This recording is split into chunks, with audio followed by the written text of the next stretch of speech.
bienvenue à tous. On dit tous, c'est facile de dire tous, mais si, toutes et tous. Je suis content parce que là, aujourd'hui, il y a quand même plus de têtes d'étudiantes et d'étudiants que de professeurs, ce qui est bien, un bon signe. Content, c'est bravo. Donc de venir écouter ce soir Renaud Auguste Dormeil. Donc Renaud Auguste Dormeil est arrivé pour la semaine, passé une semaine ici, suite à une première visite l'année dernière, dans les mêmes conditions, pour une semaine. Il est donc artiste, plasticien, il vit entre Paris et Rome, plutôt maintenant d'ailleurs, plus souvent à Rome qu'à Paris, il vient cette semaine pour beaucoup de choses, mais surtout pour animer la soirée de samedi soir, puisque vous savez maintenant, vous avez bien entendu que samedi soir, nous allons faire, Renaud va faire une installation performance, une installation avec 800 bougies qui nous sont arrivées de Rome par avion, difficilement, etc. Bon, bref, toute une histoire. Donc, une installation de 800 bougies qui va représenter, je vous en dirai un mot, le ciel étoilé dans 100 ans, donc en 2116, ce qui sera une merveilleuse façon, en fait, de fêter les 100 ans de l'école française, les 100 ans passés de l'école française, mais en se projetant dans les 100 ans à venir de l'école française, à travers cette installation qui, je pense, va être merveilleuse, si il ne pleut pas. Mais les dernières informations sont bonnes, il ne devrait pas pleuvoir. Donc ce soir, Renaud est venu vous parler dans un titre un peu mystérieux, Images invisibles, il dit, le titre de sa présentation, parler un petit peu de sa conception de l'activité artistique, de l'art, de l'image, pour lui, de ce que cela représente. Vous remarquez que je parle lentement, c'est mon travail de pédagogue. Je sais que les conférenciers, quelquefois, n'ont pas ce souci toujours de parler lentement et clairement. Donc n'hésitez pas à l'arrêter si vous avez des difficultés à comprendre ce qu'il dit. L'idéal, le but, c'est quand même que vous compreniez tout ce qui se passe ici, tout ce qui se dit. Et c'est pour vous. Donc n'hésitez pas, si quelquefois vous avez une difficulté à comprendre, je comprends. Vous savez, les Français ont un peu tendance, au bout d'un moment, à parler très vite, et puis on a plein de choses à dire, donc on va très, très, très vite. Ça va, je crois qu'il est tout à fait, lui-même est enseignant, donc il est prêt à faire cet effort pédagogique pour vous présenter les choses aussi clairement et distinctement que possible. Absolument. Voilà. C'est déjà un mot. Non, ok, donc la parole maintenant à Renaud. Merci. Présentation. Merci à toi. Eh bien, merci à vous tous d'être là ce soir. Je m'excuse par avance pour ceux qui étaient là déjà la dernière, parce qu'il y aura peut-être des redites, c'est-à-dire que je vais peut-être répéter quelques concepts qui sont importants pour moi dans mon travail artistique. Pour faire une présentation un peu plus générale, j'ai fait une école d'art, j'étais à l'École nationale supérieure d'art de Paris, et après je me suis lancé dans une carrière artistique, donc ça fait maintenant quelques temps, plus de 20 ans, on va dire 25 ans pour être un peu plus exact. Et je suis un artiste qui vit de son travail, qui enseigne aussi dans une école d'art, donc c'est une activité à 100%, je fais ça tout le temps, voilà. Du réveil au coucher, et j'en suis très heureux. Voilà, c'est un peu compliqué, c'est pas facile tous les jours, c'est un peu en dents de scie, voilà, il y a des années qui sont meilleurs que les autres, mais en tout cas, je reste là, toujours là. La présentation que je voulais vous faire ce soir était très axé sur l'œuvre que je vais présenter samedi prochain. Donc l'œuvre s'appelle I Will Keep a Light Burning. Et j'avais imaginé que je pouvais vous parler d'une forme d'obsession qui tourne autour de la question de mon travail, qui est l'image invisible, les images invisibles. Est-ce que ça existe? Est-ce qu'on peut les reproduire? Est-ce qu'on peut les regarder? Et moi, ça fait beaucoup d'années, ça fait depuis assez longtemps que je travaille à cette question des images invisibles. Et en préparant cette présentation, je me posais plein de questions, de savoir comment on pouvait parler de l'image invisible. Moi, vous savez, je suis un artiste. Logiquement, mon travail, c'est de fabriquer des images. C'est pas de parler aux gens qui regardent mes images. Donc, je me posais la question de savoir comment j'allais pouvoir vous parler de ces images invisibles. Et c'est venu assez rapidement. L'idée la plus simple était de faire les choses de façon chronologique. C'est-à-dire de parler au départ des premières obsessions et de savoir où ces obsessions allaient m'emmener.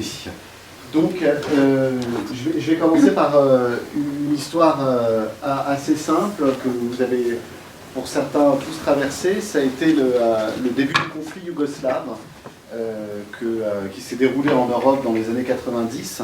Et moi, je me souviens d'avoir été devant mon écran de télévision et d'avoir regardé ce conflit en me demandant ce que je pouvais faire contre un conflit qui se déroulait. Je me suis souvenu d'avoir demandé à mes grands-parents ce qu'ils avaient fait pendant la Seconde Guerre mondiale, et mes grands-parents m'avaient dit que sur la déportation des Juifs dans les camps, ils n'étaient pas au courant de ce qui s'était passé. Et moi, je me suis dit, tiens, si un jour mes enfants me demandent si j'étais au courant ou qu'est-ce que j'ai fait contre les camps qui s'étaient installés en ex-Yougoslavie, je ne pourrais pas dire à mes petits-enfants que je ne savais pas ce qui s'était passé. Voilà, tout simplement. Et à partir de ce moment-là, j'ai pris ma caméra et je me suis dit, il faut absolument faire un travail sur cette question, en fait, d'être témoin de quelque chose, ou en tout cas aujourd'hui d'être témoin par les médias de ce qui est en train de se passer. J'avais deux solutions. La première solution, c'était de prendre ma caméra, de partir en Yougoslavie et de travailler sur la question de la guerre, mais certainement, j'étais peut-être pas assez courageux, ou en tout cas, c'était pas ce que je voulais faire. Je ne voulais pas être reporter, je ne voulais pas faire du documentaire, je voulais faire des images d'art. Et ce que j'ai fait, c'est que j'ai pris ma caméra et j'ai décidé en fait de rester dans l'atelier et de réfléchir plutôt à ce que ça voulait dire de recevoir des images de guerre dans son canapé sans ne rien faire. Et j'ai pris ma caméra et je me suis rendu chez 10 personnes pour faire un portrait vidéo qui s'est intitulé « 5 minutes pour rassembler l'essentiel ». Alors 5 minutes pour rassembler l'essentiel, cette vidéo consistait simplement à aller voir des gens, à frapper à leur porte, à leur demander d'abord s'ils étaient d'accord pour faire un portrait vidéo, et une fois qu'ils m'avaient donné leur accord, je frappais à leur porte et je leur disais, voilà, vous avez 5 minutes, je ne leur disais pas avant ce qu'on allait faire, et je leur disais, voilà, vous avez 5 minutes maintenant pour partir de chez vous, dans 5 minutes, vous ne pourrez plus jamais revenir, chez vous, qu'est-ce que vous prenez pendant ces 5 minutes? Voilà. Et j'allumais ma caméra, et pendant ces 5 minutes, toutes les minutes, je disais, il vous reste 4 minutes, il vous reste 3 minutes, il vous reste 2 minutes, 1 minute, et à la fin, je leur disais, maintenant, il faut sortir de chez vous, fermer la porte. Voilà. Et toutes les vidéos se terminent par la porte qui se ferme avec les gens qui ont emporté toutes leurs affaires. Ce qui m'intéressait dans cette vidéo, c'était pas simplement de regarder une seule personne partir en 5 minutes, parce que la plupart du temps, quand les gens regardent cette vidéo, les 5 premières minutes, on trouve ça plutôt drôle, parce qu'on voit quelqu'un courir dans un appartement, attraper des choses, à manger, des photos, attraper des choses qui sont de l'ordre des souvenirs. Et puis la deuxième vidéo, en fait, on commence à regarder, et puis on se dit, tiens, moi, qu'est-ce que j'aurais pris pendant ces 5 minutes? Et très souvent, au bout de la troisième vidéo, les gens se disent, mais pourquoi on me demande de partir de chez moi? Pourquoi ces 5 minutes? Parce que si c'est un incendie, vous sortez tout de suite de chez vous, vous n'attendez pas 5 minutes. L'urgence, si elle est immédiate, le danger est immédiat, vous n'êtes pas en train de prendre des affaires, vous sortez immédiatement. Et de se poser justement de la question de l'autorité de celui qui vous demande de partir de chez vous.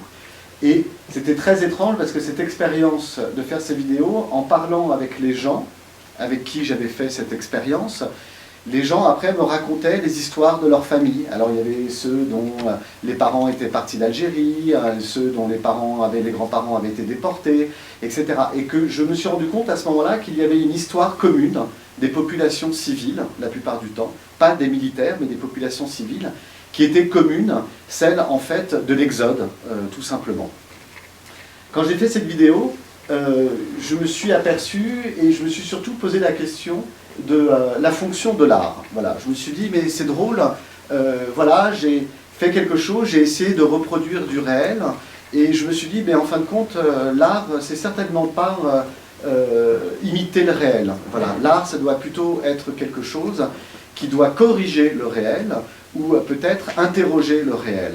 Et je me suis dit, il faut arrêter, en fait, de faire des choses qui reproduisent le réel. Il faut inventer une image qui parle de quelque chose qui était très important pour moi à ce moment-là, c'était l'organisation, en fait, du massacre des populations civiles.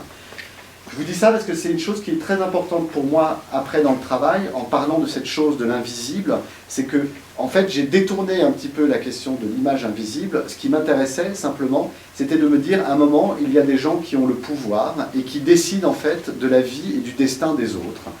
Et que, au lieu de m'intéresser à ce qui allait se passer après les événements, je me suis dit, il faut que je m'intéresse à ce qui se passe avant les événements, c'est-à-dire comment on organise la guerre. Et ça, c'est une chose qui est extrêmement importante dans la production de mes images, parce que, évidemment, je regardais des images de guerre, celles des autres guerres qui étaient avant moi, et puis les images de guerre que l'on voyait apparaître à ce moment-là, je vous le rappelle, c'est la Yougoslavie, c'est l'Irak, c'est le bombardement de Bagdad, je ne sais pas si vous vous en souvenez, en 93, si j'ai bonne mémoire, le premier bombardement de Bagdad, où on voit en direct sur les télévisions les bombardements, et c'est 91 peut-être, non? Ouais, c'est ça, 91. Où on voit en direct les bombardements. Et je me souviens toujours de ça, parce que j'étais avec mon père, il était 3 h du matin, il me semble, à Paris, et mon père me dit « Ah, c'est incroyable, ils bombardent en direct Bagdad. » Et je dis « C'est incroyable, mais c'est des gens qui sont en train de mourir là sous les bombes, et je ne vois pas ce qu'il y a d'incroyable. » Et cette chose-là de la question de l'image de guerre m'a fortement impressionné, parce que c'est le moment où je me suis rendu compte que quand on parlait de la mort, on ne pouvait pas regarder la mort, l'image de la mort, ça n'existe pas. Tout ce que l'on peut regarder, c'est des images post-événementielles de la mort. L'image de la mort, c'est comme l'image de l'amour, de la joie, elle s'exprime par quelque chose, mais c'est une image qui n'existe pas. L'histoire de l'image de la mort, il n'y a pas d'image de la mort, ça n'existe pas. Et quand on voit des images de la mort, ce sont des images après la mort, post-événementielles, post-mortelles, c'est-à-dire qu'on voit des cadavres. Voilà. Et moi, j'ai commencé à m'interroger sur cette question-là, à me dire, mais comment je pourrais créer des images qui soient avant la mort et non pas après la mort. Et la première production que j'ai faite, si ça marche, pardon, est une œuvre qui s'appelle Hôtel des Transmissions. Pardon. Hôtel des Transmissions, c'est un projet qui a été d'ailleurs financé par le Centre national des arts plastiques, le CNAP, comme on dit. Et le principe était extrêmement simple en réalité, c'est que quand je regardais des images de guerre, entre autres et essentiellement à Bagdad, je me suis rendu compte que tous les hôtels tous les journalistes étaient exactement dans le même hôtel. Voilà. Que ce soit les journalistes de CNN, de BBC, des chaînes françaises comme TF1, Antenne 2 ou France 2 à l'époque déjà, tous les journalistes étaient exactement au même endroit. Et pour ce qu'on appelle en France la grande messe du 20h, c'est le grand journal télévisé, en fait, avec le décalage horaire, vous aviez un moment le journaliste anglais qui était là 1 heure avant, à 19 h était là, et puis après le journaliste français 1 heure après se met exactement au même endroit, et puis la BBC, enfin la CNN 6 heures plus tard se met exactement au même endroit, et donc on avait toujours la même vue derrière. Et je me suis dit, tiens, c'est étrange cette idée, parce que ça revient à dire qu'il y aurait une extraterritorialité médiatique dans les zones de conflit, Alors, extraterritorialité médiatique, ça voudrait dire, vous savez, c'est comme les ambassades. C'est-à-dire que les ambassades, c'est des endroits qu'on n'a pas le droit de toucher, dans lesquels les polices n'ont pas le droit de rentrer, et sur lesquels personne n'a d'autorité, seul le pays, en fait, à qui appartient l'ambassade. Les États-Unis, par exemple, l'ambassade de France qui est à Washington, aux États-Unis, la police n'a pas le droit de rentrer dans l'ambassade, et la loi qui est appliquée dans l'ambassade est la loi française. C'est un territoire qui appartient à la France. Et donc je me suis dit, en fait, c'est exactement la même chose. Ces lieux-là, ces hôtels sont protégés, en fait, par tous les belligérants, c'est-à-dire les gens qui sont en train de faire la guerre, puisqu'ils ont besoin, en fait, de la communication, et ils ont besoin de montrer au monde, d'un côté, que leurs tirs sont très méticuleux, sont très chirurgicales, qui ne tuent pas les populations, et puis de l'autre côté, ceux qui se font tirer dessus disent « Ah ben non, mais vous voyez, en fait, ils n'arrêtent pas de tirer dans la ville, c'est une catastrophe. » Et à ce moment-là, j'ai fait un projet qui s'appelle donc Hôtel des transmissions, et qui consistait à prendre dans les capitales, les grandes capitales européennes, c'est-à-dire là où il n'y a pas de conflit en ce moment, de prendre l'hôtel dans lequel on pouvait accueillir au moins 250 journalistes, au minimum, et qu'il y ait sur la terrasse une vue panoramique à 360 degrés qui permette de voir toute la ville et d'un seul coup. Voilà. Et après, ce que j'ai fait, c'est que j'ai repéré sur tout le panorama de toutes les villes 70 points, 70 lieux dans la ville susceptibles que l'on pourrait bombarder en fait dans les premières heures d'un conflit. C'est-à-dire les ambassades, les hôpitaux, les aéroports, les lieux, certains lieux religieux, des lieux de culture, comme des bibliothèques, des choses comme ça. Et à chaque fois, vous avez ici recensé les 70 bâtiments susceptibles d'être bombardés dans les premières heures d'un conflit. Qu'est-ce que je voulais faire avec cette œuvre-là? C'était d'abord me placer, comme je vous l'avais dit, avant l'événement, c'est-à-dire que de dire qu'un bombardement dans une ville, ça s'organise, c'est pas comme ça, comme les bombardements qu'on a connus dans la Seconde Guerre mondiale, où c'était des énormes bombardiers qui rasaient 1 km², et qu'aujourd'hui, la guerre, c'était les fameuses guerres qu'on dit chirurgicales, où on vient exactement bombarder l'endroit où on veut, mais en tout cas, que ça s'organise. Ça voulait dire, c'était de me mettre avant l'événement de la guerre, et non pas après l'événement de la guerre. Qu'est-ce que ça veut dire pour moi? Ça veut dire que dans cette architecture, en tout cas dans ce paysage, il y a déjà la présence de la mort, parce que la mort, ça s'organise, elle ne vient pas comme ça toute seule, en tout cas en temps de guerre. Et c'est surtout ce qui m'intéressait, c'est que au lieu d'avoir un paysage, on va dire, touristique, c'est-à-dire, vous savez, les cartes postales que vous achetez panoramiques quand vous faites des voyages, et bien là, en fait, se dessinait un paysage politique et stratégique, en fait, de la ville que je prenais en photographie. Alors, ce qu'il faut savoir, c'est que c'est organisé de telle manière que ce n'est pas la distance qui fait que le pointage est plus haut, c'est simplement une organisation visuelle, mais qu'à chaque fois, en fait, vous avez le nom, le lieu susceptible d'être bombardé avec la distance depuis la chambre, la terrasse d'hôtel où se trouvent les journalistes. Donc, en fait, c'est comme un guide de bombardement. Les journalistes ont juste, quand ça pète, enfin quand ça bombarde, à ouvrir leur guide, à dire, au lieu de dire dans tel quartier c'est bombardé, et de tout de suite dire voilà quel est le bâtiment qui est bombardé. Pour moi, c'était une chose qui était, ça c'est Athènes, Berlin. Alors vous voyez, on voit assez étrangement en fait la concentration de la concentration des pouvoirs aussi, hein, qui sont dans des quartiers. Athènes, c'est beaucoup plus élargi en fait les lieux de pouvoir. Et là, évidemment, ici à Berlin, on voit bien que dans le centre-ville est concentré absolument tous les pouvoirs.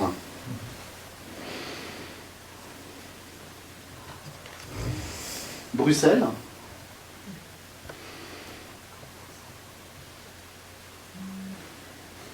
Alors évidemment, ça me fait mal au cœur parce que bien évidemment l'aéroport est noté dans ce plan.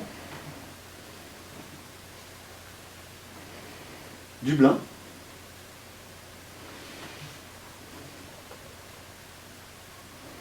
Genève. Alors Genève n'est pas la capitale de la Suisse, mais comme vous le savez tous, mais en fait j'ai fait Genève parce qu'il y a une particularité à Genève, c'est que toutes les sociétés de télévision, quand elles vont à l'étranger pour faire des retransmissions en direct, ont ce qu'on appelle des émetteurs, des antennes émettrices et réceptrices. C'est-à-dire qu'elles envoient les images, mais elles envoient en fait depuis une seule antenne. Et c'est une société qui est à Genève, dans laquelle la BBC, la CNN, les télés françaises et toutes les télés européennes et américaines en fait ont aussi des intérêts. C'est-à-dire que la même société leur appartient à tous, et c'est eux qui font les émissions, qui émettent les programmes depuis les mêmes antennes. Et en fait, ce qui est assez drôle, c'est que dans l'histoire, quand ils choisissent un hôtel, en fait, c'est pas les journalistes qui choisissent l'hôtel, c'est cette société-là qui dit on s'installe à tel hôtel, et en fait, tout le monde vient dans l'hôtel. Et c'est pour ça que j'ai gardé Genève, parce que cette société est implantée à Genève. Ça, c'est Helsinki.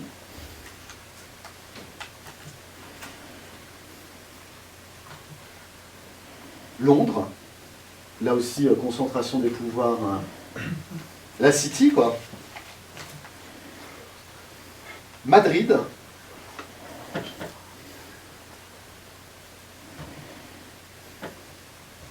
et Paris, tout simplement. Rome.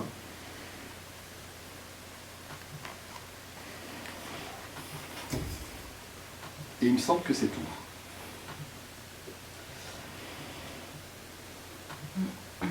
Alors à partir, et là je suis un peu désolé parce que ça va être un peu une redite par rapport à l'année dernière, mais c'est une œuvre qui est assez importante pour moi.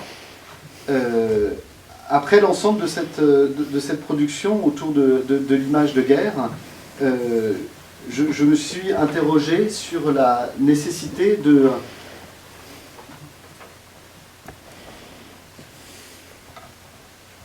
En fait, toute la question de savoir où on se plaçait par rapport à l'événement, en fait, est devenue une obsession dans le travail, voilà, tout simplement. Et mon obsession, c'était sans cesse de trouver des images, ou en tout cas d'inventer des images qui puissent me placer avant les événements de guerre. Et à ce moment-là, et vous verrez le lien que ça fera plus tard avec la performance qu'il y aura samedi, la question, c'était de me dire comment je pouvais fabriquer une image qui parle de quelque chose que je ne suis pas en train de regarder. Et je travaillais à l'époque avec un logiciel qui permettait de reconfigurer l'emplacement des étoiles depuis n'importe quel endroit à n'importe quelle date. Donc en fait c'est une application sur votre ordinateur. Vous mettez une longitude, une latitude, c'est-à-dire Middlebury par exemple. Vous mettez la date que vous voulez et l'ordinateur vous recompose l'emplacement des étoiles exactement à cet endroit et au jour que vous voulez. Et à ce moment-là, je m'interrogeais, donc comme je vous le disais, à savoir comment, et surtout à propos de Guernica, en pensant à Picasso, en me disant que Picasso avait peint le drame de Guernica, le bombardement donc, de Guernica par les Allemands, et le tableau est tellement célèbre et que même je pense que Picasso a permis en fait de garder dans les mémoires le drame de Guernica. Et je me demandais comment on pouvait montrer le drame, parler du drame de Guernica, pardon, sans montrer le drame de Guernica. Voilà. Et donc j'étais sur mon ordinateur et je me dis, mais pourquoi je ne ferais pas le ciel étoilé, en fait, du jour d'avant le bombardement de Guernica, c'est-à-dire qu'est-ce que les gens ont vu la veille de leur mort, tout simplement. Et donc, je demande à mon ordinateur, enfin on ne se parle pas, mais je lui mets toutes les informations, et apparaît un ciel, ça ne doit pas être celui-ci, mais tant pis, je vais prendre celui-là.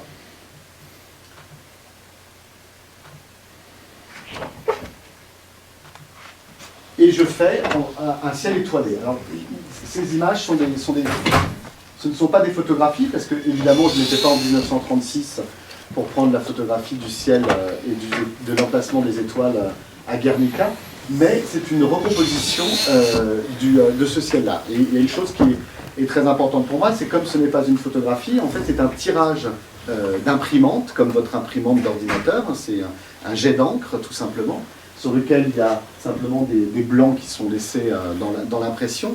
Et après, je fais mettre en fait une couche de plastique pour donner l'aspect de la photographie, comme si c'était une photographie, comme si j'y étais. Mais en fait, je n'y étais pas.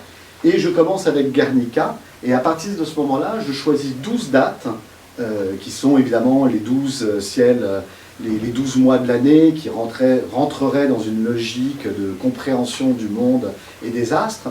Et je choisis 12 bombardements qui ne concernent que des populations civiles. Parce que moi, ce qui est important dans ce travail-là, de chercher des images à créer qui parlent du drame des autres, c'est pas de parler du drame des militaires. Par exemple, il n'y a pas le bombardement de Pearl Harbor. Pearl Harbor, je considère que ce sont des militaires qui attaquent des militaires et que c'est une affaire de militaires. Voilà. Et Guernica, évidemment, ce ne sont pas des militaires qui se font bombarder, ce sont des populations civiles. Et je fais donc Guernica, je fais le jour d'avant d'Hiroshima, de Nagasaki, de New York du 10 septembre 2001 et non pas du 11 septembre.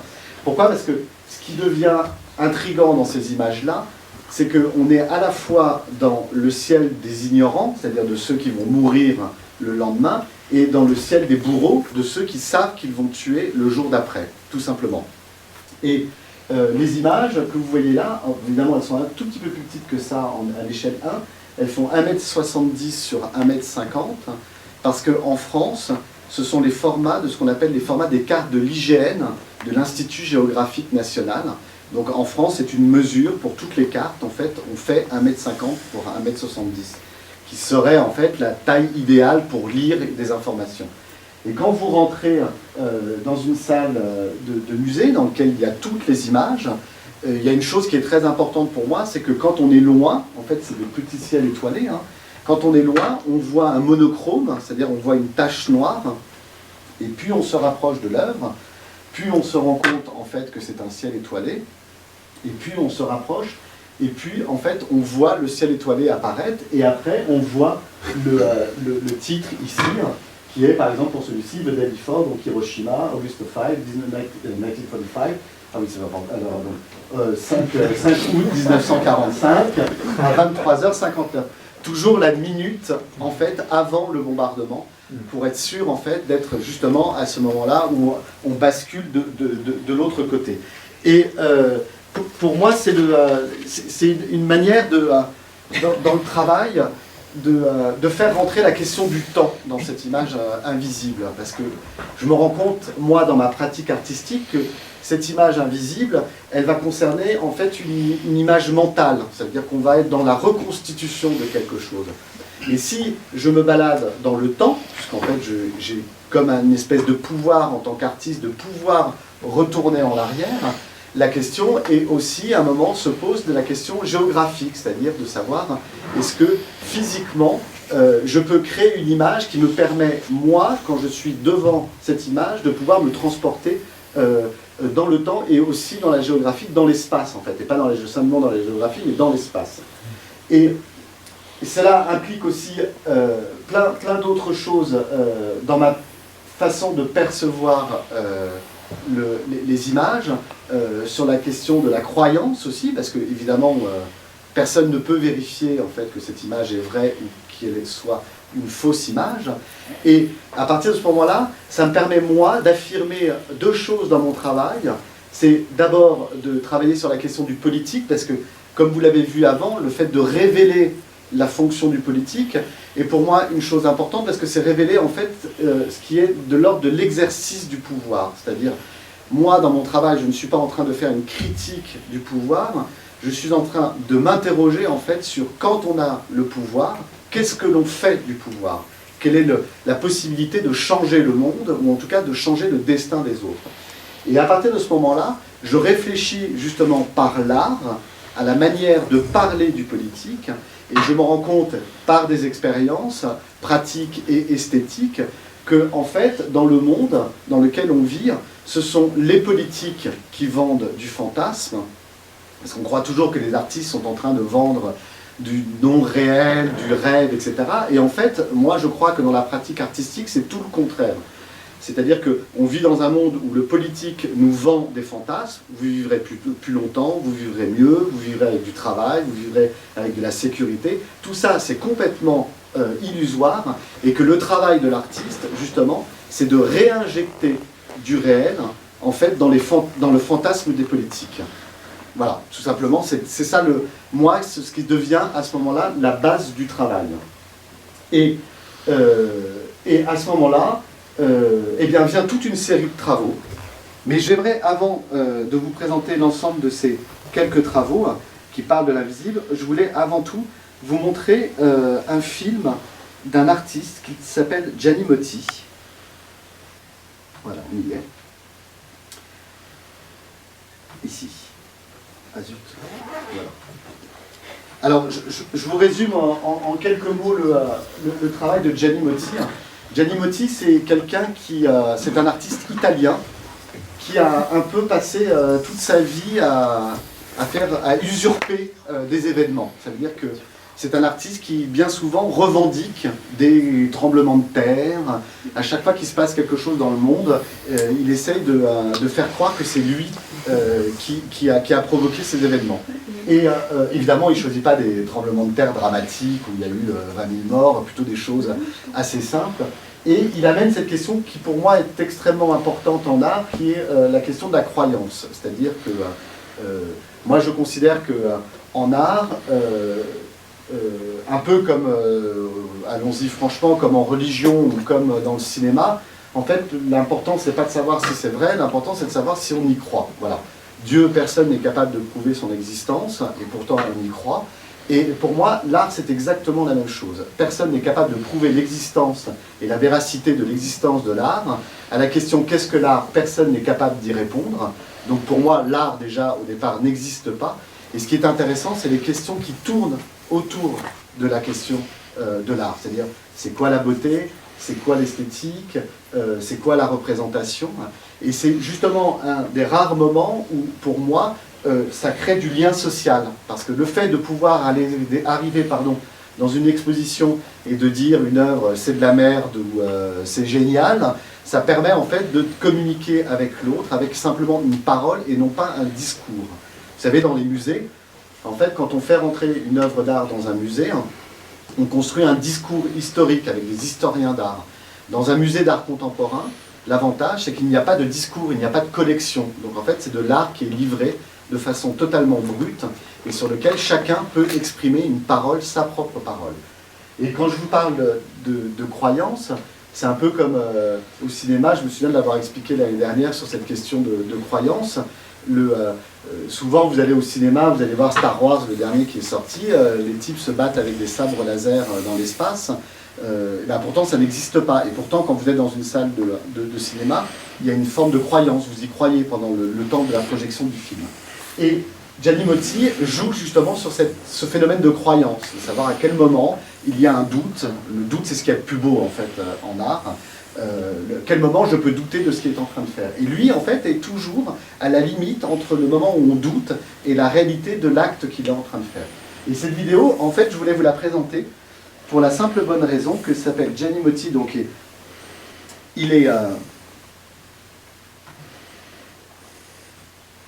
c'est le CERN, je ne sais pas si vous connaissez, le CERN en fait c'est un centre de recherche qui se trouve à cheval entre la France et la Suisse, dans l'autre sens, et il y a un accélérateur de particules qui fait 36 km de diamètre, ouais c'est ça, de diamètre, et dans lequel est projeté des particules, et on a totalement fantasmé quand on a ouvert ce centre-là, parce qu'on pensait que le fait de projeter des particules allait reprovoquer le Big Bang de la création de l'univers et qu'en gros on allait péter l'univers et que ça allait recommencer. Et Gianni Motti est invité à faire une œuvre dans le tunnel qui est à 3 km sous terre et il décide en fait de parler en fait, de ce qui est en train de se passer autour de lui.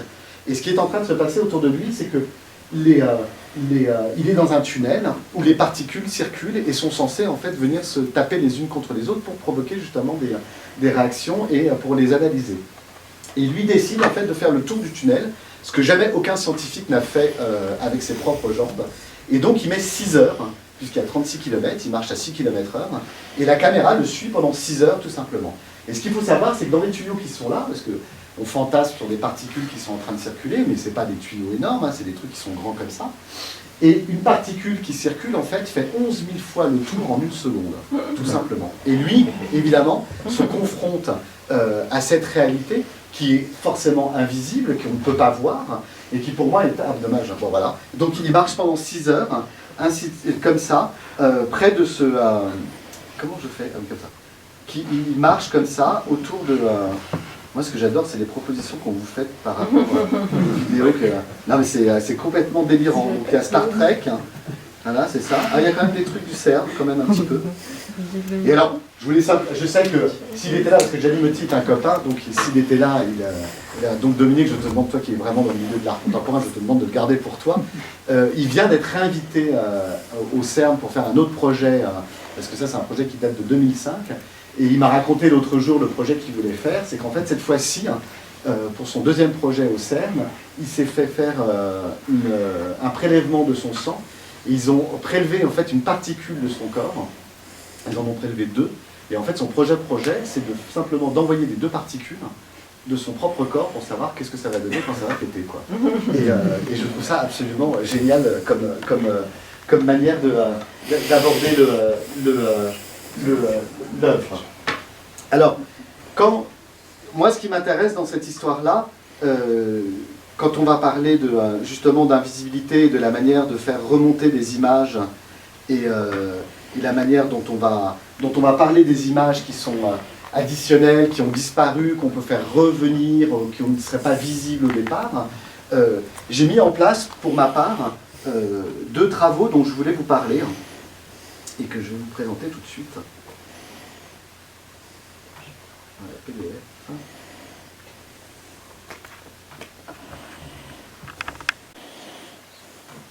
Alors, je vais plus vous le raconter sous la forme de l'anecdote, parce que bien souvent les œuvres ne sont pas forcément théorisées, mais sont aussi émanent de rencontres ou de balades. Comme vous l'avez entendu, j'habite la moitié du temps à Rome, et à Rome, dans un marché aux puces, je tombe sur des revues qui s'appellent Il Borghese. Et je regarde ça, je ne vous cacherai pas que, évidemment, je me dis, tiens, c'est rigolo, c'est quoi ces pin-up je regarde, voilà, parce que c'est des revues des années 70, assez bien foutues, où il y a toujours une jolie fille qui est en couverture, et je me dis, tiens, je vais regarder à quoi ça ressemble, qu'est-ce qu'il y a dans ces revues. Et j'ouvre les revues, et en fait, en lisant le contenu des revues, je m'aperçois qu'en fait, c'est de revues de fascistes, voilà, nostalgiques, tout simplement. C'est une revue qui a perduré jusque dans les années 90. C'est un peu l'équivalent de Valeurs Actuelles, en beaucoup plus violent. Parce que Valeurs Actuelles, vous savez, c'est une revue française d'extrême droite qui se veut, en tout cas, de presse qui réfléchit à la société, en tout cas de presse classique. Et ça, et Borghese, c'est plutôt un vrai truc de propagande ultra-fasciste. Et voilà, alors donc je suis au marché, je tombe sur ce truc-là, je regarde et je me dis, mais bon, en gros, c'est de la merde, quoi. Et je me dis, j'achète le paquet en me disant, je vais le mettre à la poubelle. Voilà, tout simplement, comme ça, je me dis, ça fera toujours ça de moins pour les nostalgiques. Et comme ça, ils ne pourront plus racheter des vieilles revues. Donc je décide de mettre tout ça à la poubelle. Et puis quand même, je rentre, je me dis, non, je vais quand même le ramener chez moi. Il y a quand même un truc à travailler avec ça. Pourquoi je ne pourrais pas faire un travail avec ça? Donc ça reste dans mon atelier quelques semaines. Je ne sais pas quoi en faire, pour être honnête. Et puis un jour, je me dis, mais en fait, il faut que je trouve une solution. Il faut que j'arrive à faire ressortir ce qu'il y a à l'intérieur de ce magazine, mais de le faire ressortir à l'extérieur du magazine pour qu'on voit en fait la réalité du contenu de ces magazines-là. Et au lieu de faire un collage simple, ce que j'aurais pu faire, de prendre une image à l'intérieur et de le coller dessus en disant eh ben voilà, la revue c'est ça, en fait je décide de faire l'inverse. Je décide en fait de creuser dans la revue. C'est-à-dire comme un archéologue, en fait, j'ai fait un truc très simple, c'est que j'ai fait une photocopie d'une image qui m'intéressait, qui était à l'intérieur, qui est exactement à la même place à l'intérieur du magazine. Je l'ai mis sur ma couverture, et après, avec un scalpel, un cutter, j'ai coupé page à page, une après l'autre, jusqu'à ce que j'arrive à l'image qui était à l'intérieur. C'est-à-dire qu'au lieu d'avoir un collage, en fait, j'ai un creusage, qui n'existe pas évidemment comme mot français, mais il y a un creux, c'est-à-dire il y a un trou. Et en fait, c'est le trou qui va permettre de révéler l'image, et évidemment, en se mélangeant, de créer une autre image, une autre réalité de cette image-là. Et cette œuvre m'a particulièrement intéressé à réaliser, parce que Vous savez, souvent, nous les artistes, on utilise, comme vous avez vu, les The Day Before, les projets d'avant, c'est de l'électronique, je fais ça avec Photoshop, je suis là avec les logiciels, à faire des boulots, à travailler avec l'art. Et là, subitement, en fait, je suis confronté au fait que c'était pas un ordinateur qui allait faire l'œuvre et que c'était moi qui allais devoir travailler avec mon cutter. Et surtout, qu'il y avait une chose qui était essentielle pour moi, c'est que je ne pouvais pas revenir en arrière. C'est-à-dire que si je me trompais, c'était fini. L'œuvre était fichue. Vous savez, sur vos ordinateurs, on est toujours sur le pomme Z. Vous savez, on annule, on annule, on annule, on annule, on annule, on annule, on annule, on annule. On peut tout le temps annuler, en fait, sur un ordinateur. Et moi, ce que je voulais faire avec ce travail-là, c'était justement remettre en avant l'idée que l'apparition d'une image, en fait, c'était aussi un moment qui était irréversible. C'était un moment, en fait, sur lequel je ne pouvais pas changer le cours des choses. C'était pour moi une chose qui était extrêmement importante. Alors là, vous voyez les premiers. Hein. Voilà, ça c'est le premier que j'ai fait. Tout simplement. Toujours Julie Borgel. Alors évidemment, tout ce qui est de l'ordre des manifestations, c'est plutôt derrière. Là, c'est la fille, c'est toujours une pin-up qui est devant. Ça, c'était simplement un couple qui était en train de regarder une scène, je crois que c'était des toxicomanes dans Rome. Oui, parce qu'évidemment, à l'intérieur, c'est toujours des photos, la vie change, tout est foutu, tout est...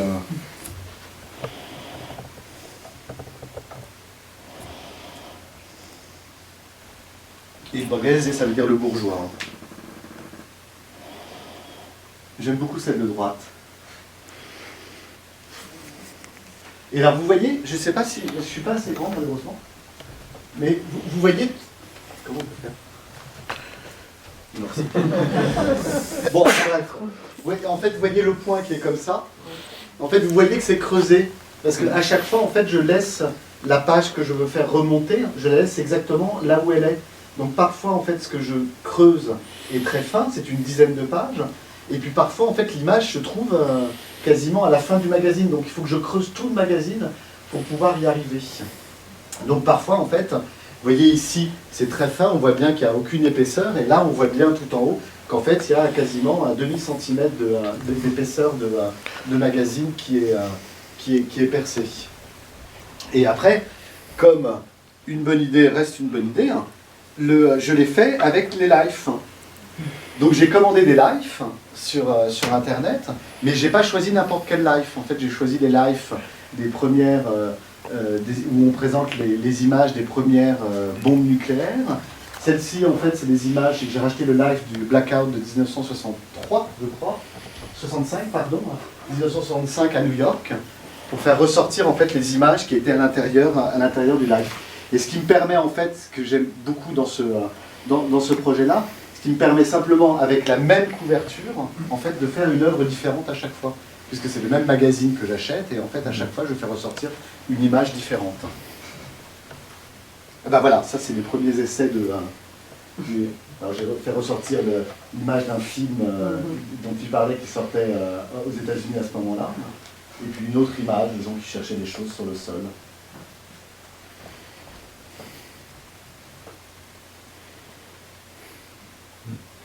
Et là, on voit très bien, je pense que celui-ci il est très épais.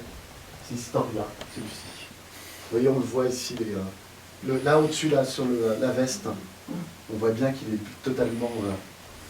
Et donc l'idée de travailler comme un archéologue m'intéressait. Et... Ah oui, ben ça voilà un autre historien.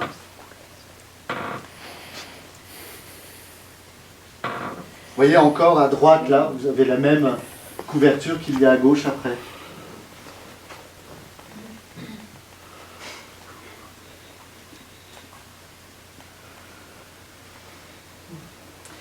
Et en même temps que j'essaye par ce travail de révéler une image, me vient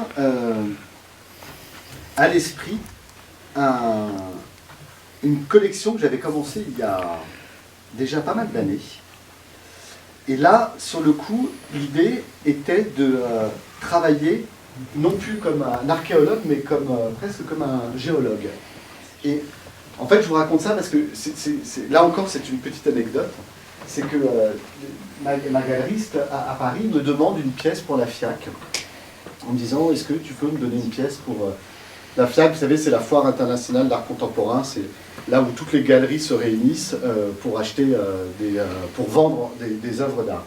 Et ma galeriste me demande une œuvre, et puis je ne sais pas pourquoi, je n'étais pas inspiré de lui donner une nouvelle production, et je lui dis, mais je crois que j'ai un truc pour toi qui devrait t'intéresser. Et je lui raconte l'histoire, qui est véridique, que je faisais collection d'objets, que je rachetais. Alors, ce qu'il faut savoir, que ce sont des petits blocs de peinture qui sont à peu près gros comme ça, pas gros comme votre smartphone. Et donc, vous voyez toutes les striures comme ça, colorées, en fait, sont des petites couches de peinture, un peu comme si vous aviez une très belle pierre avec plein de petites couleurs à l'intérieur.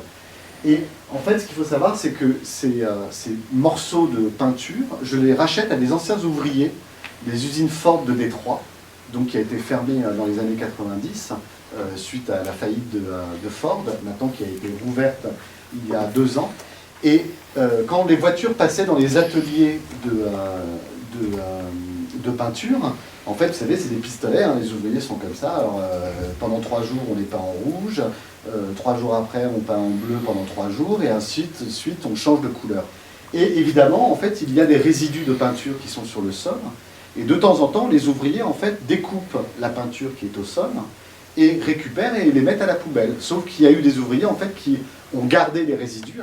Et moi, j'ai été en contact avec certains d'eux, que j'ai trouvés par contact, et je leur ai demandé, en fait, de me vendre les résidus de l'usine. Et ce qui était très important pour moi, c'est que c'est un objet qui est extrêmement esthétique, parce qu'il est miniaturisé, il est très beau à toucher, en plus c'est de la peinture, vous savez, de carrosserie, donc c'est hyper brillant, vous pouvez le mettre, c'est la seule œuvre que vous pouvez mettre à la machine à laver pendant 10 ans, il lui arrivera rien du tout. Et surtout, ce qui m'intéresse, c'est que la beauté de l'objet, en fait, n'est pas due à l'artiste, mais il est dû, en fait, c'est la sueur d'ouvrier. C'est-à-dire, c'est du vrai travail, c'est le travail d'une vie, quoi. Et parce que là, en fait, c'est des résidus, c'est 3 ans de résidus, en fait, de peinture. Et donc, quand vous regardez ces styles, que j'ai appelés styles, en fait, c'est de la sueur d'ouvrier que vous êtes en train de regarder. Et pour moi, c'est une chose très importante, parce que ça revient à cette thématique qu'on avait au départ, que je voulais traiter, qui était justement cette histoire de l'image invisible, et non pas d'une image invisible qui n'existerait pas, mais de la possibilité d'avoir une autre image qui vous parle de quelque chose que vous ne pouvez pas regarder.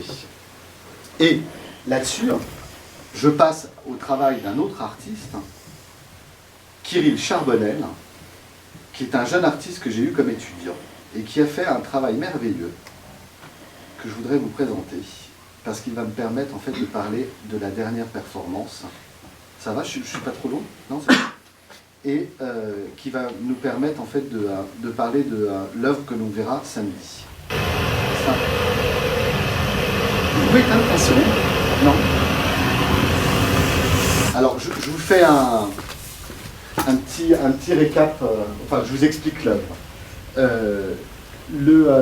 Kirill Charbonnel est donc un très jeune artiste, et quand il était étudiant, il travaillait sur un très très beau projet qui était la question de l'activation et de la désactivation désactivation des œuvres. Et il a mis en place, il a fabriqué une sculpture lumineuse qui ne marche qu'à l'extérieur du musée. Ça veut dire quoi? Ça veut dire qu'il a fait des sculptures que vous allez voir en néon, voilà, qui sont attachées les uns aux autres. Donc quand vous arrivez dans un musée, là j'ai une photographie, je vais vous montrer. Quand vous arrivez dans un musée, bon, on va pas très bien évidemment, en fait ce sont simplement des néons qui sont superposés les uns sur les autres et qui donnent une espèce de forme architecturale comme un building new-yorkais ou de Chicago, je ne suis jamais allé, mais en tout cas qui donne une forme sculpturale et architecturale. Et le principe de cette œuvre, c'est qu'il demande à des gens, il organise des soirées, des nuits, où il va sous des fils à haute tension. Vous savez, les fils à haute tension, c'est des fils où il y a beaucoup de courants qui passent, beaucoup de courants électriques. Et l'électricité statique qui est présente sous les fils électriques anime en fait les néons. Et vous allez voir, c'est très très très beau. c'est une vidéo en fait qu'il a faite de cette œuvre en action.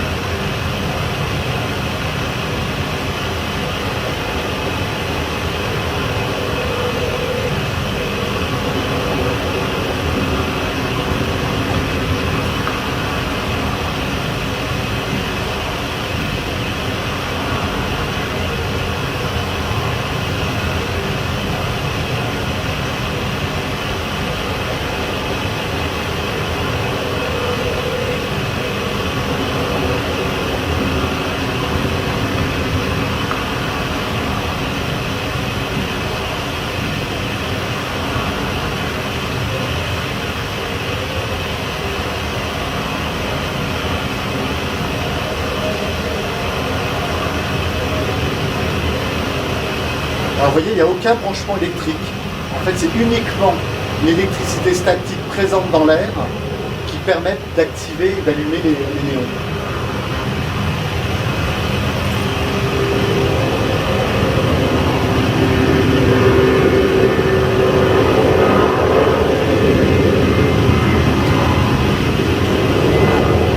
Alors là, il reproduit le déjeuner sur l'herbe.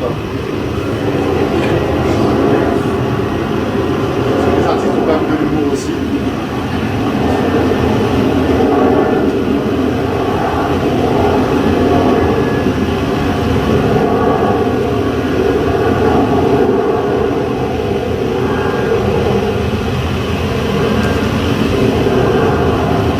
En fait, cette vidéo de Kirill Charbonnet, je la trouve très belle évidemment et en même temps extrêmement angoissante.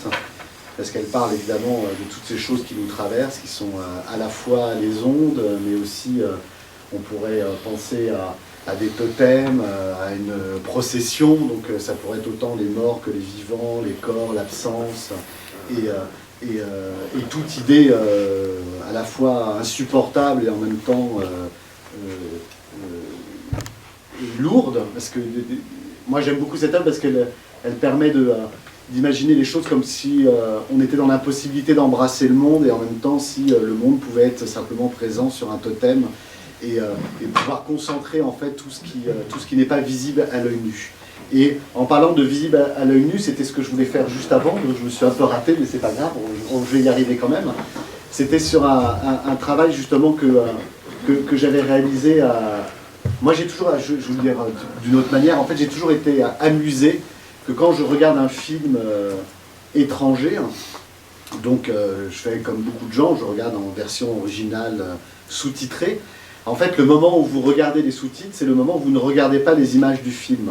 Donc bah oui forcément, puisque quand vous baissez la tête comme ça, pas vos yeux, vous ne regardez pas le jeu des acteurs et vous ne voyez pas ce qui est en train de se passer. Et donc je décide un moment simplement de me dire, eh ben, ça donnerait quoi en fait le film si j'enlevais toutes les images que j'ai pas vues. Voilà.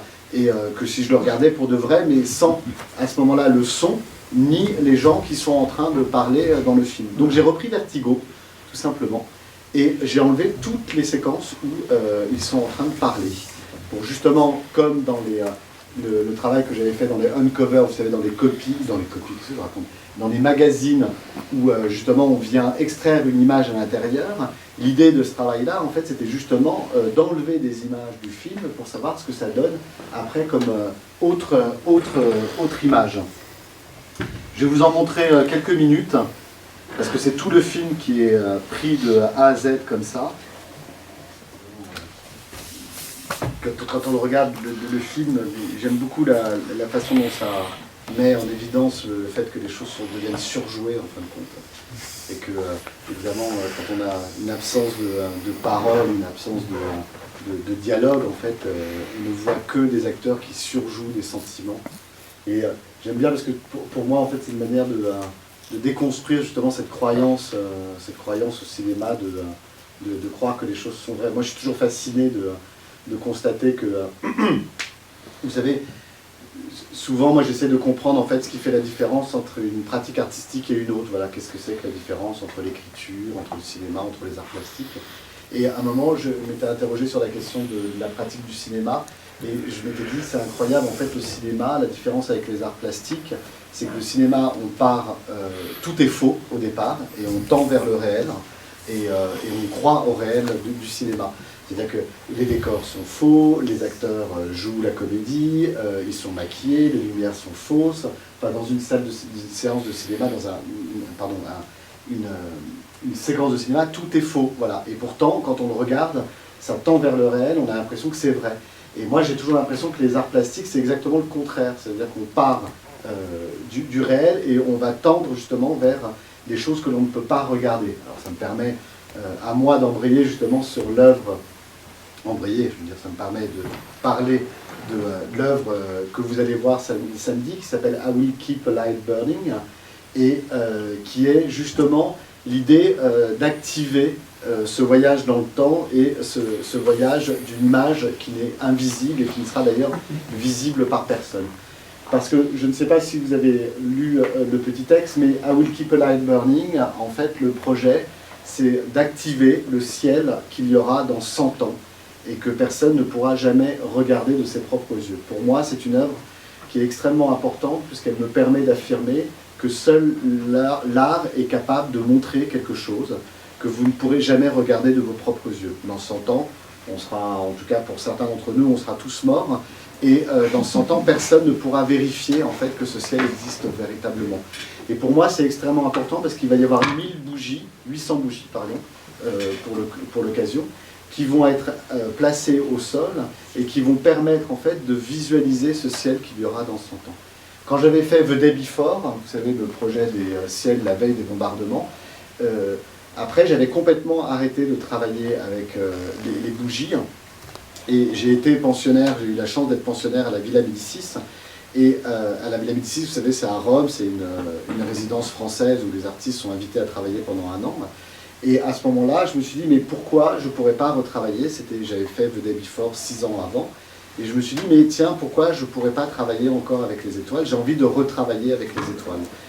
Et je me suis dit, comme j'ai fait le voyage dans le passé, ce qui va m'intéresser maintenant, c'est de faire le voyage dans le futur, parce que l'artiste a la possibilité de voyager où il veut. Et je me suis dit, je vais faire ce ciel qu'il y aura dans 100 ans. Et c'est une chose qui est très importante, parce que quand je vous ai parlé du travail de Kirill Charbonnel, de ce jeune artiste, c'était très important pour moi, parce que aujourd'hui, on travaille sur la question de la performance. Vous savez, la performance, au sens premier du terme, c'était des artistes qui, avec leur corps, faisaient une œuvre vivante. Voilà, donc ils jouaient avec leur corps, et d'ailleurs, performance, au sens étymologique du terme, la première chose que ça voulait dire, c'était d'aller au-delà de ses propres limites. Et évidemment, avec le temps, cette notion de performance s'est transformée, et aujourd'hui, ce que je trouve intéressant, c'est que ce n'est pas forcément l'artiste qui performe, qui fait une performance, mais c'est de se demander si on peut faire performer une œuvre, voilà, si on peut performer l'œuvre en elle-même. Et l'œuvre, tu vois que je vous la montre, I Will Keep a Light Burning, c'est justement à chaque fois la possibilité de réactiver, un peu comme Kirill Charbonnel avec ses néons. En fait, quand les néons sortent du musée, ils sont activés. Et moi, avec I Will Keep a Light Burning, c'est exactement la même chose. En fait, l'œuvre est activée simplement pendant une soirée, et après, elle disparaît, tout simplement.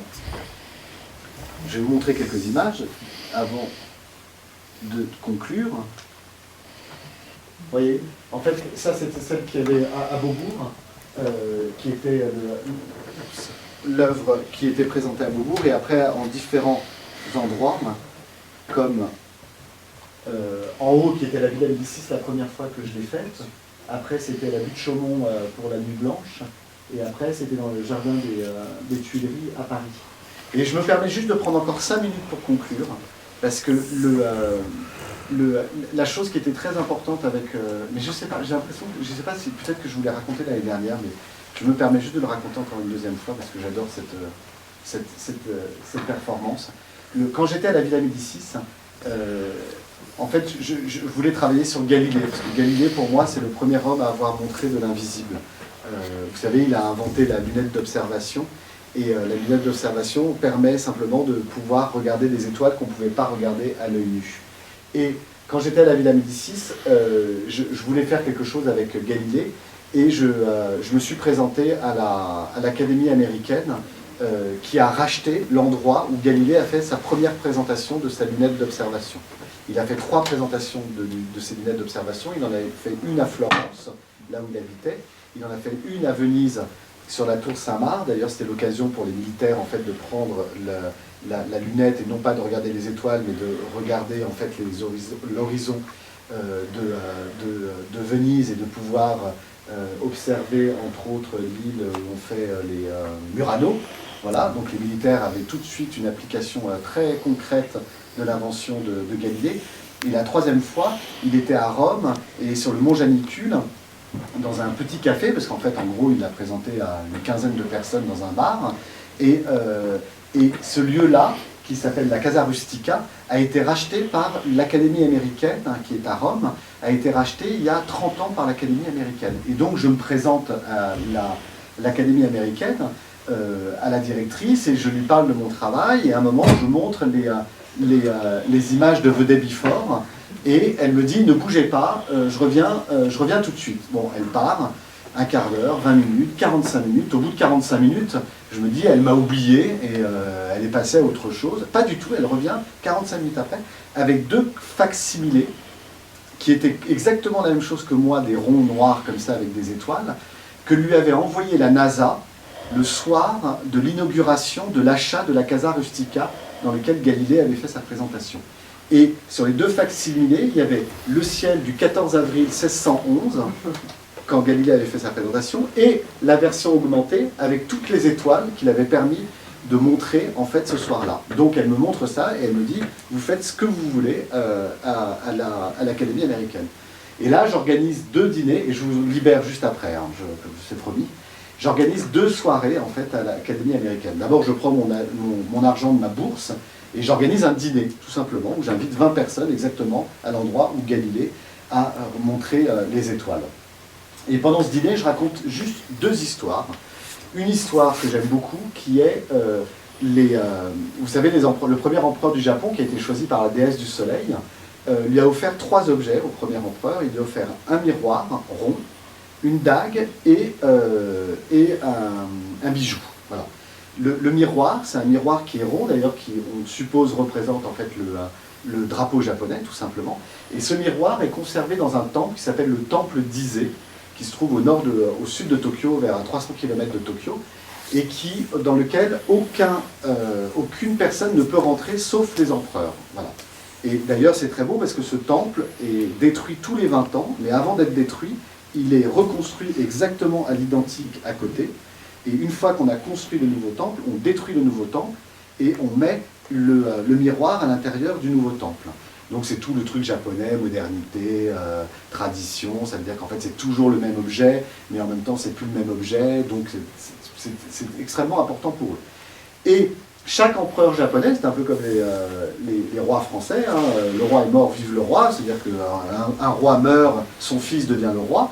Les empereurs, c'était exactement la même chose des empereurs japonais. Quand il y avait un empereur qui mourait, son fils devenait empereur, et il n'avait qu'une seule chose à faire, c'est d'aller au temple d'Ise, d'ouvrir la boîte, de prendre le miroir, de se regarder dans le miroir, et il devenait empereur. Voilà, parce que dans ce miroir, s'étaient réfléchies les images de tous les empereurs, donc l'image de Dieu, puisque l'empereur est Dieu. Et il le reposait. Et je raconte cette petite histoire, pourquoi? Parce que quand j'invite mes 20 personnes, je les invite le 3 juillet de l'année, parce que vous savez que le solstice d'été, en fait, c'est le 21 juin, c'est la nuit la plus courte de l'année, mais il y a le 6 juillet, le 3 juillet, le 4 ou le 5 juillet, pardon, c'est le jour où on est le plus éloigné du soleil. Voilà, c'est comme ça. Une fois par an, on est le plus éloigné du soleil. Et ce soir-là, donc j'organise ce dîner-là, je raconte à mes convives l'histoire du temple d'Ise, et j'ai acheté un télescope de Newton, dans lequel, vous savez, le télescope de Newton, il y a un miroir à l'intérieur qui permet de stabiliser l'image. Les gens regardent, je leur demande de regarder l'extrémité de l'univers en disant, voilà, vous ne pouvez pas être plus loin de l'univers que ce soir, pardon, vous ne pouvez pas être plus loin du soleil ce soir qu'une autre journée, en fait, dans l'année. Très bien, les gens regardent. À la fin, je prends le miroir qui est dans le télescope et je le mets dans un drap où la lumière ne peut pas transpercer, et je dis à mes convives, voilà, nous avons attrapé une image de l'univers, nous le mettons dans une boîte hermétique où il n'y a pas de lumière, voilà la fin de la soirée. Très bien. 6 mois plus tard, je réinvite exactement les mêmes personnes à la Casa Rustica, donc au même endroit, même dîner, champagne, tout ça, on s'éclate, on rigole. J'achète un autre télescope, on regarde encore l'univers, et là je leur dis, ce soir-là, on ne peut pas être plus proche du Soleil. Voilà, c'est le soir ou 6 mois plus tard, on ne peut pas être plus proche du Soleil. Mais la seule différence, c'est que, je me permets de prendre ça c'est le Soleil, d'accord? Donc mon premier dîner, quand je l'organise au mois de juillet, je les invite en fait à regarder l'univers, l'espace de l'univers qui est de ce côté-là. 6 mois plus tard, en fait, comme on fait le tour du Soleil, en fait, on se retrouve de l'autre côté de notre cercle autour du Soleil. Et donc, quand je les invite à regarder le ciel, je leur fais constater tout simplement qu'ils sont exactement assis au même endroit, mais en fait, ils ne regardent pas la même chose. Voilà. Et que le ciel qu'ils regardent n'est plus celui en fait, qui regardait de l'autre côté. Et que, bien évidemment, en fait, on est au même endroit, mais on ne regarde pas la même chose, et que la distance de ce que l'on est en train de regarder par rapport à 6 mois avant où on était assis exactement au même endroit, c'est-à-dire si vous êtes là dans 6 mois, ce sera le même problème, vous êtes à 400 millions de kilomètres en fait, de l'endroit où vous êtes en train de, où vous regardiez il y a 6 mois. Donc ici, vous êtes assis, si on se réunit dans 6 mois, en fait on sera aussi au même endroit, mais on sera à 400 millions de kilomètres de l'endroit où on était il y a 6 mois pour regarder exactement la même chose. Et là, je prends encore mon miroir, qui était dans mon télescope, je l'ai fait regarder l'extrémité de l'univers, et maintenant l'œuvre que j'ai, en fait, c'est 2 miroirs qui sont enfermés dans une boîte hermétique à la lumière, et dans lequel, en fait, j'ai la prétention de dire, puisque on était une fois ici, on était une fois là, en fait, quand vous réunissez les deux images, en fait, qu'est-ce que vous faites? Vous écrasez le soleil, tout simplement. Vous écrasez la présence du soleil et l'existence du soleil. Et pour moi, c'était une œuvre qui était extrêmement importante, parce que on part du principe que toute œuvre fonctionne avec la lumière. Vous voyez, tout ce qu'on présente, il faut de la lumière. S'il n'y a pas de lumière, il n'y a pas d'œuvre. Il n'y a pas de photographie. La photographie, au départ, vous savez, c'est la pellicule qui est brûlée par la lumière. La peinture, ça marche avec de la lumière aussi. En général, on peint de la lumière, on ne peint pas de l'obscurité. Et le projet que vous allez voir à Will Keep a Light Burning, samedi prochain, parle justement de cette possibilité ou de cette impossibilité de regarder une image d'un autre temps. Parce que moi, ce qui m'intéresse dans la vie de tous les jours, c'est que quand vous regardez le ciel qui est à l'extérieur ce soir, vous sortez, en fait, c'est le seul moment que vous faites d'expérience de regarder une image du passé. Puisque, bien évidemment, en fait, quand vous regardez un ciel étoilé, le temps que la lumière arrive jusqu'à nous, en fait, il y a des milliers d'années qui se passent, et ce que vous regardez, en fait, c'est l'expérience de regarder le passé. C'est le seul moment où vous pouvez regarder le passé. Et ce que j'aime, entre autres, avec l'installation que vous allez voir samedi, c'est que moi, j'ai la prétention de vous montrer un ciel qu'il y aura dans 100 ans, mais ce ciel qui a 100 ans est déjà un ciel qui est pas un ciel de lumière qui sont déjà passés, puisque le temps des 100 ans, en fait, la lumière est déjà en train d'arriver jusqu'à nous.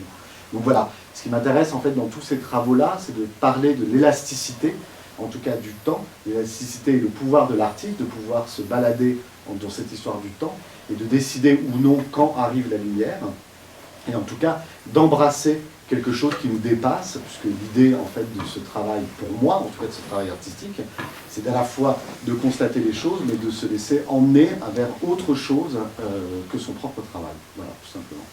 Pas tout simplement, je crois que c'est tout simplement, mais en tout cas ce sera ma conclusion. Voilà.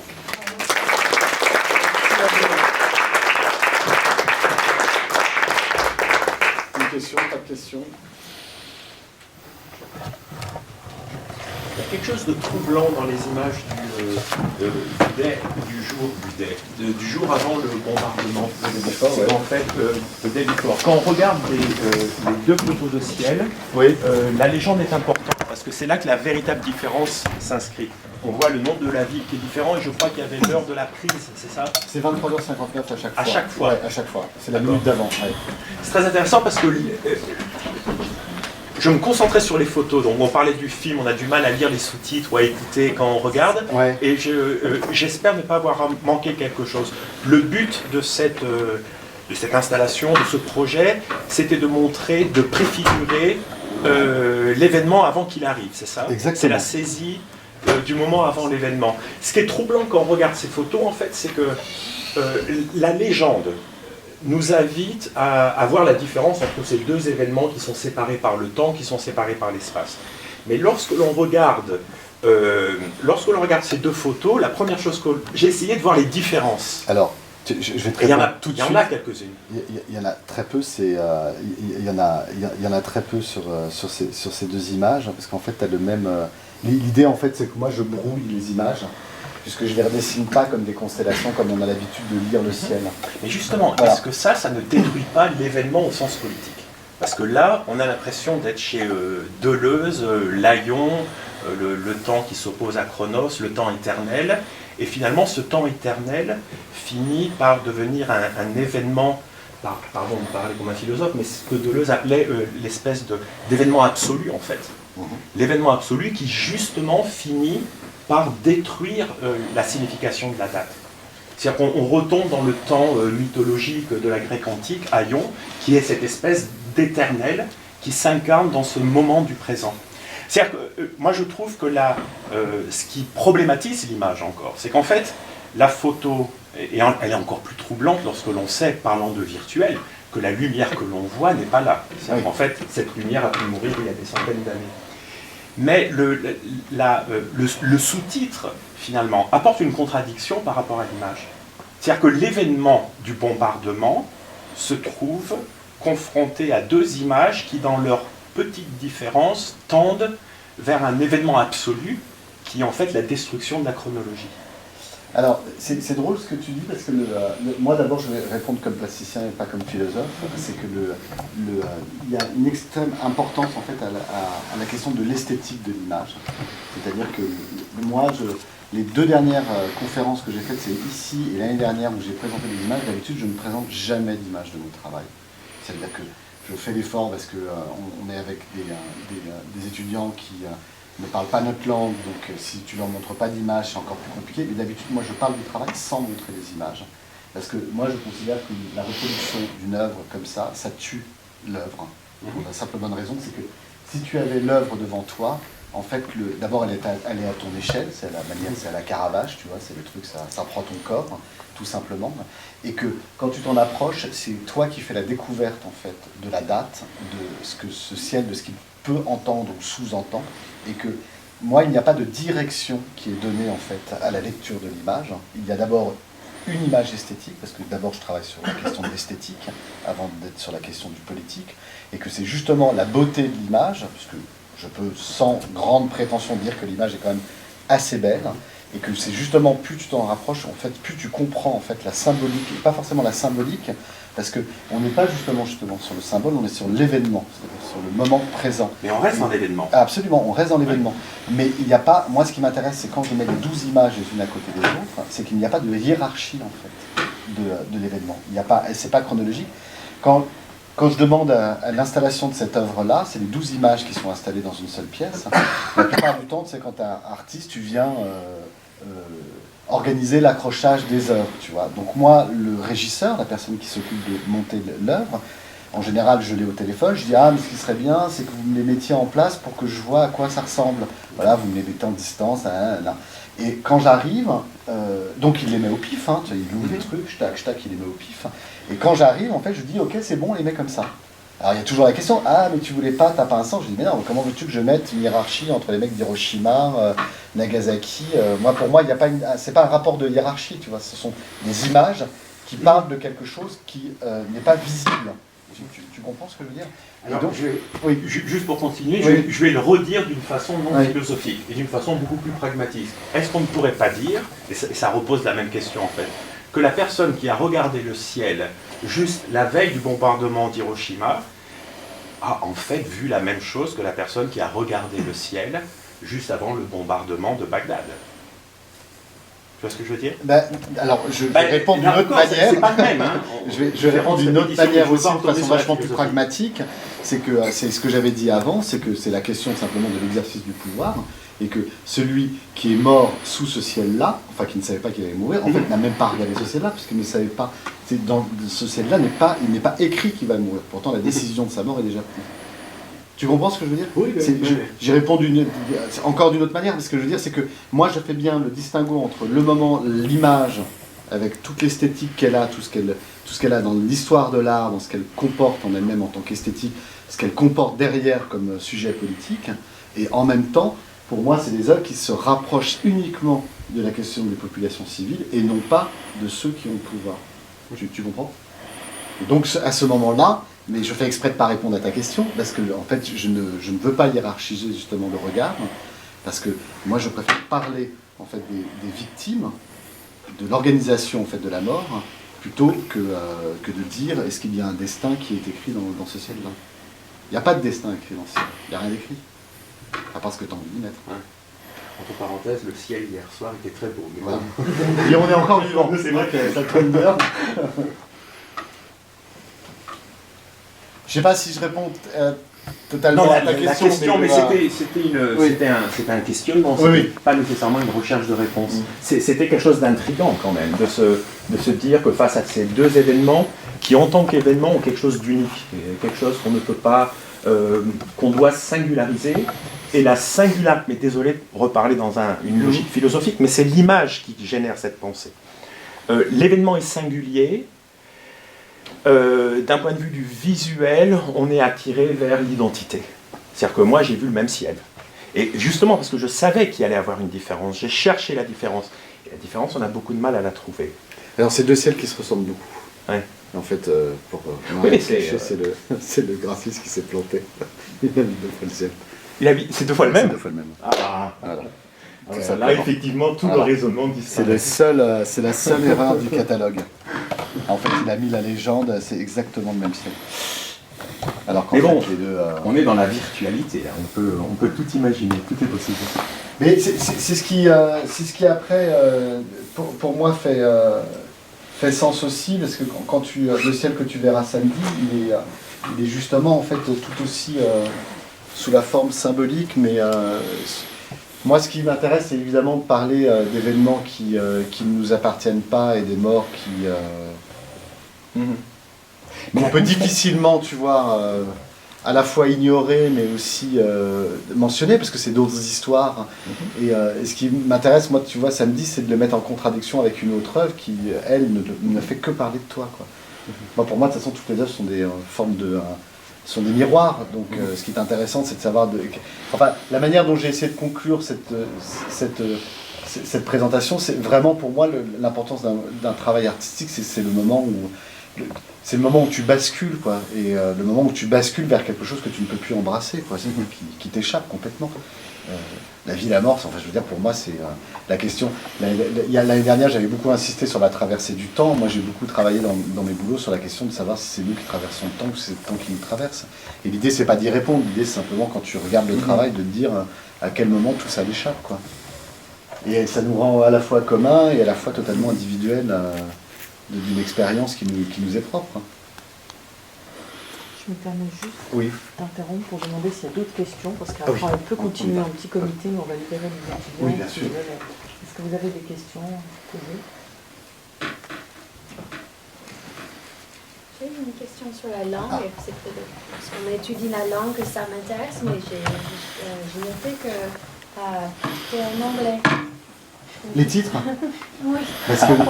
Pourquoi? Parce que dans l'aviation, la langue utilisée, c'est l'anglais. Voilà. C'est uniquement pour ça. Parce que le titre même de cette œuvre, en fait, justement, est en anglais, du fait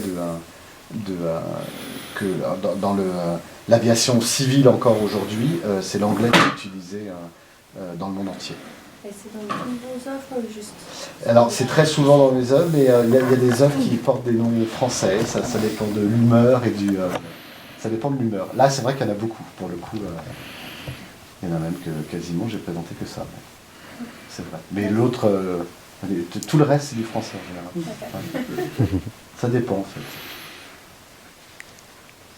L'humeur ou le commanditaire? Non?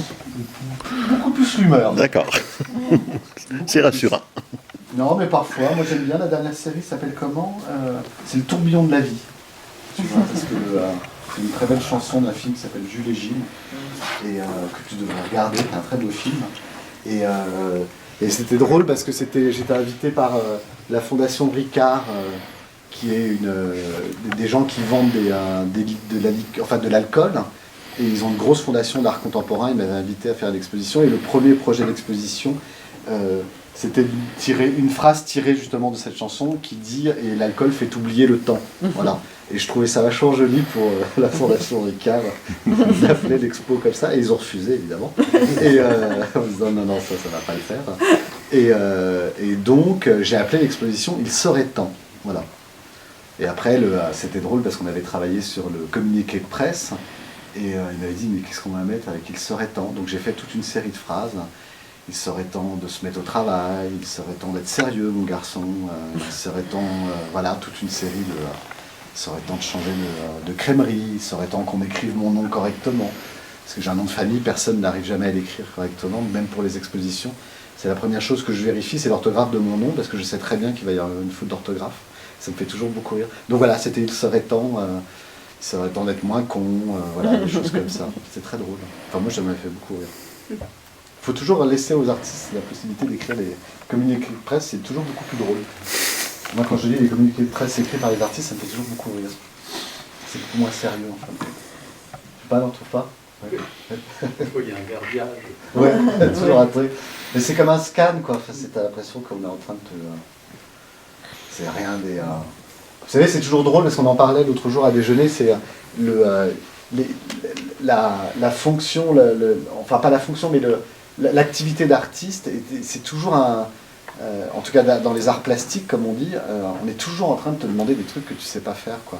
Alors, quand il faut présenter un projet pour avoir une bourse, on te demande d'écrire sur le projet que tu vas faire. Donc tu n'as pas fait le projet, on te demande d'écrire. Moi je ne suis pas écrivain, hein, donc d'écrire c'est un peu une douleur pour moi. Et parfois je me dis toujours, mais c'est comme si on demandait à un écrivain de faire un dessin de son prochain roman. Tu vois, voilà. Est-ce qu'un écrivain sait faire un dessin? Non. Est-ce qu'il serait capable de faire un dessin de son prochain roman? Et nous, il faut qu'on écrive, c'est un projet de quelque chose qu'on n'a pas encore fait. Donc c'est toujours un exercice de style, donc on est toujours, tu vois, même une conférence, je sais qu'il y a des artistes, tu vois, qui ont beaucoup de difficultés à parler de leur travail, donc il faut sans cesse trouver, aller chercher à gauche, à droite, des choses qui fassent une logique dans ton travail.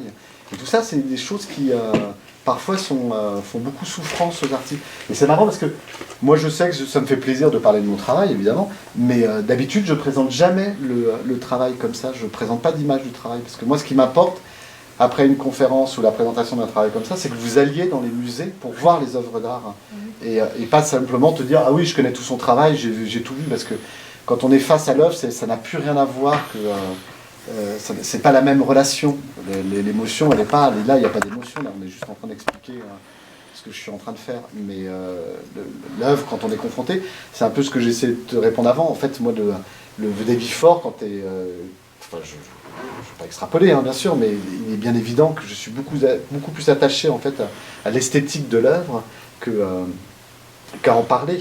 Et la plupart du temps, enfin bon, Dominique m'en prendra pour témoin, moi je suis hyper attaché en fait que quand tu vois les œuvres, tu t'interroges d'abord sur la beauté ou pas de l'œuvre. Hein. Moi je ne dis pas que je fais du beau, hein. Je dis que je me réfléchis à la question de l'esthétique. Et que après, ce qui m'intéresse, c'est quand on te donne une clé, c'est-à-dire un mot en dessous, ou quelque chose, un titre, ou juste quelque chose à côté, pour te révéler, en fait, te faire basculer vers autre chose. C'est-à-dire, en gros, d'avoir un ciel esthétique, hyper esthétique, c'est beau, là, et quand tu lis le truc en dessous, tu te dis, ah bah ouais, mais en fait, on n'est pas en train de me parler de ça, quoi. Ce ciel, il n'est pas là. Ouais, ça marche. Et c'est un peu comme la performance que vous allez voir samedi. L'idée, en fait, c'est quand les gens se baladent, ils voient plein de bougies, c'est super joli, ils disent, ah, c'est joli, on se croirait dans une église, c'est la mémoire des gens, et puis après, tu leur dis, bah non, c'est le ciel qui aura dans 100 ans, celui que tu verras jamais parce que tu seras mort. Tac. Moi, ça me permet de les faire basculer vers autre chose. Donc, tu regardes un beau truc, et puis en fait, on est en train de te parler de ta mort. Moi, j'aime bien la question de la mort, parce que tout de suite, ça rend sérieux, quoi. Non, mais je plaisante. Mais pourquoi tout de suite, les gens... Ouais, ouais. C'est un surnom. C'est un surnom. Moi, je me souviens, au Palais de Tokyo, l'ensemble des livres étaient saisissants, en fait. On avait un rapport au corps qui était extrêmement important. Parce que ce que raconte Dominique, en fait, j'avais fait... Parce que tu vois, c'est des choses qui sont extrêmement importantes.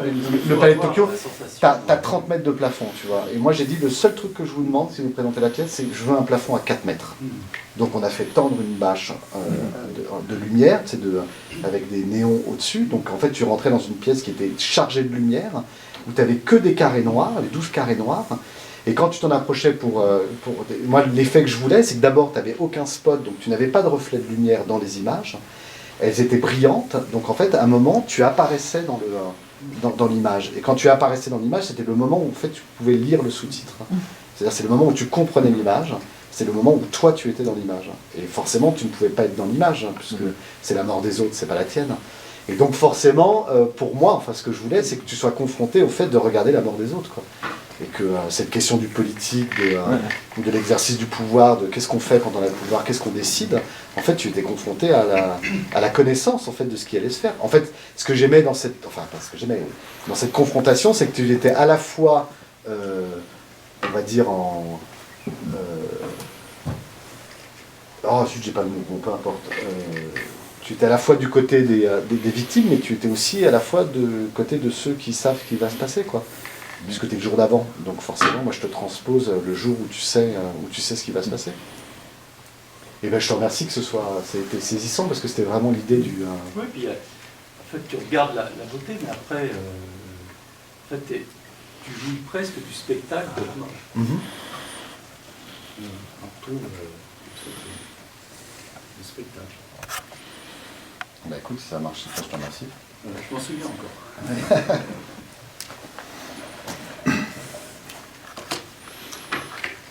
Merci. Merci. Merci.